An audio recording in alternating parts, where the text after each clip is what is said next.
कभी ऐसा हुआ है कि दिल एकदम से तेज धड़कने लगे, सांसें छोटी हो जाएं और लगे कि सब कुछ हाथ से निकल रहा है? आज हम बात करेंगे कुछ ऐसे ही तरीकों की जिनसे सिर्फ 60 सेकंड में उस इंटेंस फीलिंग को, उस पैनिक अटैक को कंट्रोल किया जा सकता है। ये उन पलों के लिए है जब तुरंत एकदम फौरन राहत की जरूरत होती है। हाँ, वो जो एहसास होता है ना, दिल की धड़कन कानों में सुनाई देती है, सांसें छोटी हो जाती हैं, वाकई बहुत डरावना होता है। ऐसा लगता है मानो सब कुछ हाथ से फिसल रहा हो, कंट्रोल खो रहा हो। और ये सिर्फ कोई ख्याल नहीं होता, ये एक बहुत ही रियल, बहुत ही इंटेंस फिजिकल एक्सपीरियंस होता है। तो सवाल यही उठता है कि जब दिमाग में ख्यालों का तूफान चल रहा हो तो उस पर काबू कैसे पाया जाए। जब दिमाग उस डर के लूप में फंस जाता है ना, तो बाहर निकलना सच में बहुत मुश्किल लगता है। लेकिन एक अच्छी बात है, कुछ तरीके हैं, कुछ टूल्स हैं जो इस साइकिल को तोड़ सकते हैं, और आज हम उन्हीं की बात करेंगे।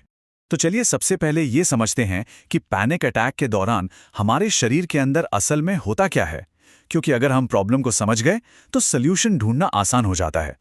सोचिए आपके घर का फायर अलार्म बज रहा है जोर जोर से, लेकिन कहीं आग है ही नहीं। पैनिक अटैक बिल्कुल यही है। ये हमारे शरीर का फाइट और फ्लाइट सिस्टम है जो गलती से एक्टिव हो गया है। बॉडी में एड्रेनलिन रश हो रहा है, जैसे कोई बहुत बड़ा खतरा सामने हो, जबकि असल में कोई खतरा है ही नहीं। और इसीलिए वो सारी फिजिकल फीलिंग्स इतनी इंटेंस होती हैं। अब इसके पीछे वजहें कई हो सकती हैं। बहुत ज़्यादा स्ट्रेस, कोई पुराना ट्रॉमा, या कभी-कभी तो बस ज़्यादा कैफीन, मतलब बहुत ज़्यादा कॉफ़ी पीना भी इसे ट्रिगर कर सकता है। हो सकता है इनमें से कुछ वजहें जानी-पहचानी लग रही हों, और अपने इन ट्रिगर्स को पहचानना ही, उन्हें मैनेज करने की तरफ पहला कदम है। तो ठीक है, प्रॉब्लम समझ आ गई। अब सोल्यूशन क्या है? एक बहुत ही पावरफुल टेक्निक है जिसे कहते हैं ग्राउंडिंग। चलिए देखते हैं कि ये आखिर काम कैसे करती है, इसके पीछे साइंस क्या है। ग्राउंडिंग का सीधा सा मतलब है अपने दिमाग को जो डर और क्या होगा अगर वाले ख्यालों में उलझा हुआ है, उसे वहां से खींचकर वापस प्रेजेंट मोमेंट में लाना, अभी इसी पल में। ये खुद को याद दिलाने जैसा है कि ठीक है, मैं यहीं हूं, इस कमरे में, और मैं सुरक्षित हूं। बस इतना करने से ही वो ख्यालों का तूफान शांत होने लगता है। हमारे शरीर को एक तरह से दो स्विच वाला सिस्टम समझिए। एक है फाइट और फ्लाइट स्विच, जो पैनिक अटैक के टाइम ऑन हो जाता है, और दूसरा है रेस्ट एंड डाइजेस्ट स्विच, जो हमें शांत करता है। ग्राउंडिंग का पूरा मकसद बस उस पैनिक वाले स्विच को ऑफ करके शांति वाले स्विच को ऑन करना है। तो सबसे काम की बात यह है कि जब हम ग्राउंडिंग टेक्निक्स का इस्तेमाल करते हैं तो हम जानबूझकर इंटेंशनली अपने शरीर को सिग्नल भेज रहे होते हैं कि सब ठीक है, खतरा टल गया है। और यह सिग्नल सीधा उन फिजिकल सिम्टम्स पर असर करता है। वो जो तेज धड़कन है, जो उखड़ी हुई सांसें हैं, वो सब शांत होने लगती हैं।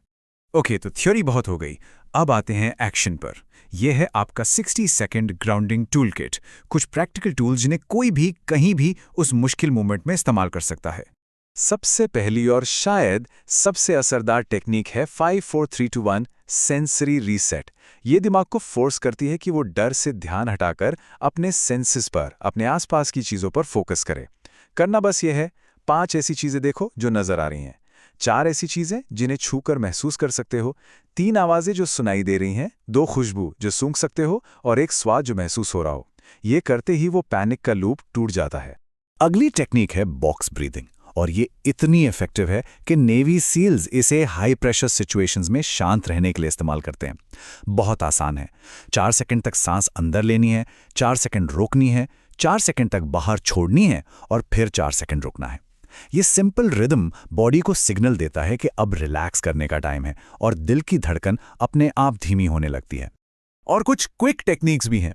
कभी कभी बॉडी को उस पैनिक साइकिल से बाहर निकलने के लिए एक छोटा सा शॉक या पैटर्न ब्रेक चाहिए होता है, जैसे चेहरे पर ठंडे पानी के छींटे मारना, या हाथ में एक बर्फ का टुकड़ा पकड़ लेना, या फिर बस खड़े होकर पैरों को जमीन पर जमाकर अपने हाथों को हिलाना। Shake it of. इससे वो जो एक्स्ट्रा एड्रेनलिन है, उसे एक आउटलेट मिल जाता है। एक और बहुत पावरफुल तरीका है जिसे कहते हैं कॉग्निटिव ग्राउंडिंग। इसमें बस मन ही मन चुपचाप अपने आसपास की जगह को डिस्क्राइब करना है। ठीक है, मैं इस कमरे में बैठा हूं, दीवारें सफ़ेद हैं, मेरे सामने एक टेबल है। ऐसा करने से दिमाग उस काल्पनिक खतरे से हटकर रियल सेफ एनवायरनमेंट पर फोकस करता है। तो ये जितनी भी ग्राउंडिंग टेक्निक्स हैं, ये फर्स्ट एड की तरह हैं, उस मोमेंट में तुरंत राहत देने के लिए एकदम परफेक्ट। लेकिन लॉन्ग टर्म में पैनिक को मैनेज करने के लिए क्या कर सकते हैं, चलिए वो देखते हैं।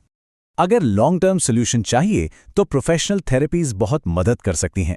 जैसे कि कॉग्निटिव बिहेवियरल थेरेपी या सीबीटी, जो हमारे नेगेटिव थिंकिंग पैटर्न्स को बदलने में मदद करती है, या फिर माइंडफुलनेस बेस्ड स्ट्रेस रिडक्शन, जो हमें प्रेजेंट मोमेंट में जीना सिखाती है। ये तरीके असल में पैनिक की जड़ पर काम करते हैं। तो हमने देखा कि पैनिक अटैक का अनुभव कितना ओवरवेलमिंग हो सकता है, पर अच्छी बात यह है कि हमारे पास इससे निपटने के लिए, इससे संभालने के लिए बहुत ही पावरफुल टूल्स हैं। और सच कहूं तो सबसे जरूरी बात यही है, बस ये जानना कि उस पहले मिनट में करना क्या है। यही एक छोटी सी बात घबराहट में डूब जाने और शांति पाने के बीच का सारा फर्क पैदा कर सकती है। नॉलेज इज पावर, और यहां ज्ञान ही कंट्रोल है। तो अब सवाल यह है कि इन सभी टूल्स के बारे में जानने के बाद सबसे पहले किसे आजमाया जाएगा? तैयार रहने से ही कॉन्फिडेंस आता है। इन तरीकों को जानने का मतलब है कि अगली बार जब भी वो घबराहट की फीलिंग आए तो लाचार महसूस करने की जगह एक प्लान होगा, एक एक्शन प्लान।